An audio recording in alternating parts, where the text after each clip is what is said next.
Good morning बच्चों। ये आपकी आज की वर्कशीट है 30 दिसंबर की, कार्यपत्रक 25 मतलब वर्कशीट 25। तो हम सजीव और उनके परिवेश के बारे में जानेंगे, जो कि हम पिछली वर्कशीट में भी जानते आ रहे हैं। तो परिवेश मतलब वो वातावरण, वो जगह जहाँ वो रहते हैं, जहाँ उनका रहने का अनुकूलन हुआ हुआ है।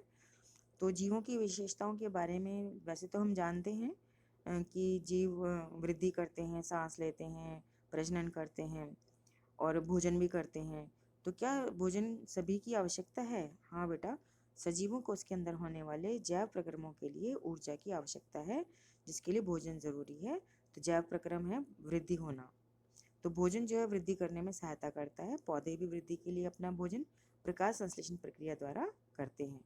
तो आपको पता है हम भोजन में खाते हैं रोटी, दाल, सब्जी और चटनी खाते हैं, सलाद खाते हैं। सलाद भी सब्जियों से बनता है। और पौधे हरे होते हैं, वो प्रकाश संश्लेषण क्रिया द्वारा भोजन का निर्माण करते हैं। तो एक और क्रिया होती है जिसको हम श्वसन कहते हैं। तो क्या सभी सजीवों में श्वसन होता है? हाँ बेटा, श्वसन सभी सजीवों को जिंदा रहने के लिए आवश्यक है। ग्रहण किए गए भोजन से श्वसन के द्वारा ही हमारे शरीर को ऊर्जा मिलती है।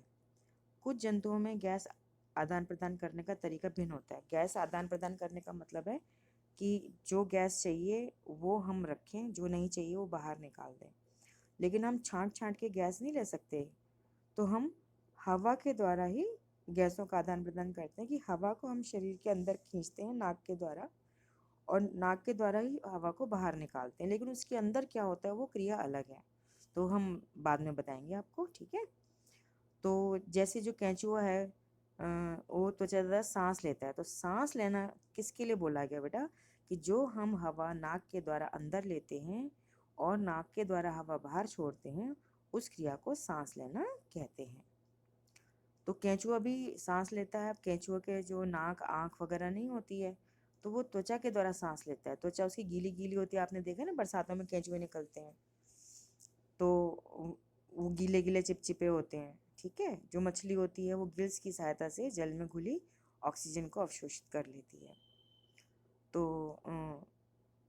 ऑक्सीजन क्या है? वो गैस है जो हवा में होती है, जो हमें जिंदा रहने के लिए सहायता करती है। तो जो भी सजीव हैं बेटा, जानवर, जंतु, वो ऑक्सीजन से ही जिंदा होते हैं। तो वो हवा के द्वारा, हवा जब सांस के द्वारा अंदर लेते हैं तो वो ऑक्सीजन उनके फेफड़े जो होते हैं ना वो अलग कर लेते हैं। हम कभी भी हवा में से छांट छांट के ऑक्सीजन नहीं ले सकते। तो कभी मत कहना कि हम सांस में ऑक्सीजन लेते हैं। हमेशा ये कहना कि हम सांस के द्वारा हवा अंदर लेते हैं और फेफड़े उसमें से ऑक्सीजन को अलग करते हैं, ठीक है। और जो पौधे होते हैं वो कार्बन डाइऑक्साइड से ज़िंदा होते हैं। वो कार्बन डाइऑक्साइड लेते हैं, लेकिन वो भी हवा अंदर लेते हैं। जो वो स्टोमेटा के द्वारा हवा को चूसते हैं और उसमें से कार्बन डाइऑक्साइड को अलग करके और उसको बाकी वायु को छोड़ देते हैं। तो बेटा हवा और वायु एक ही बात है। विज्ञान पढ़ रहे हैं तो हम वायु बोलेंगे, आम भाषा में हम हवा बोलेंगे। तो पौधे भी गैसों का आदान प्रदान पत्तियों के द्वारा करते हैं। पत्तियों में छोटे छोटे छिद्र होते हैं जिनसे वायु अंदर आती है तथा ऑक्सीजन बाहर निकालते हुए कार्बन डाइऑक्साइड का प्रयोग करती है।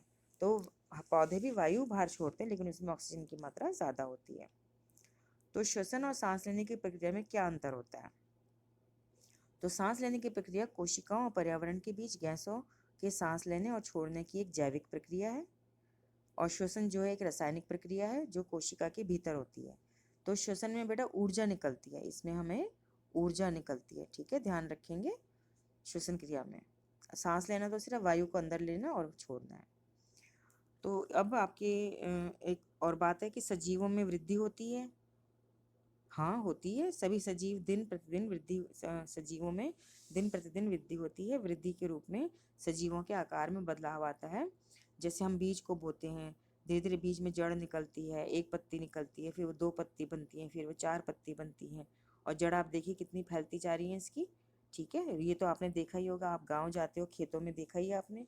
और दूसरी बात कि सजीवों में तो हम इंसान भी आते हैं, कुत्ते बिल्ली सब सभी जानवर आते हैं। तो आपने अपने घर के आसपास किसको देखा है?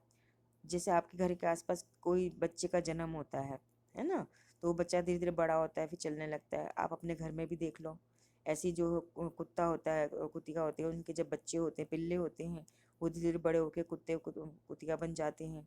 जो बिल्ली होती है उसके बच्चे आपने देखे कितने छोटे छोटे होते हैं, धीरे धीरे वो बड़े होकर बिल्ली बिलौटे बन जाते हैं, है ना। जैसे तो इस तरह से होता है। आप अपने घर में अपने भाभी के बच्चों को देखिए, तो सभी सजीव वृद्धि करते हैं, वो छोटे से बड़े होते हैं। ठीक है बेटा, अब हम प्रश्न उत्तर करेंगे। ठीक है, तो प्रश्न उत्तर के लिए देखेंगे। सबसे पहला प्रश्न है, अभ्यास करें। ये पहला प्रश्न है आपका। नीचे दिए गए जीव भोजन में क्या खाते हैं? तो बिल्ली का आप लिख सकते हैं। आपको यहाँ लिख दीजिए बिल्ली का चित्र बनाना, चित्र बना लीजिए, नहीं तो आप बिल्ली का नाम लिख के लिख दीजिए।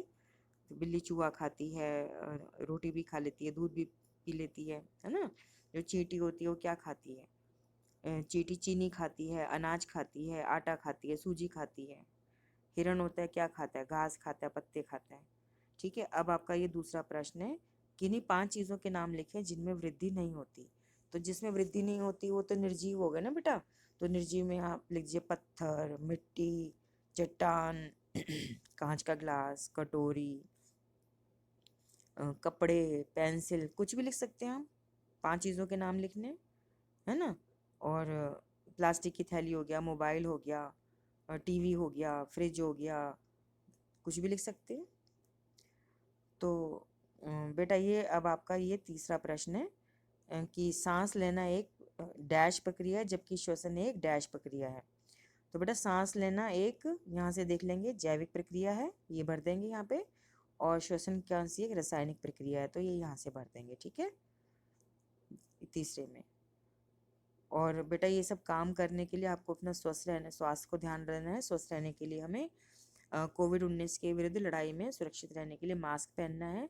और समय समय पर जब भी हम घर से बाहर निकले मास्क पहन के निकलें, घर के अंदर आएँ तो साबुन से अच्छे से हाथ धोएं और फिर मुंह हाथ पैर धोएं, कपड़े बदल लें, उनको भी धो दें। ठीक है, इसीलिए घर से बाहर तभी जाएं जब बहुत ज़रूरी हो। और मास्क तो पहनना ही पहनना है आपने, क्योंकि ये जो वायरस है कोरोना वायरस, ये नाक में सांस के द्वारा ही पहुंच रहा है।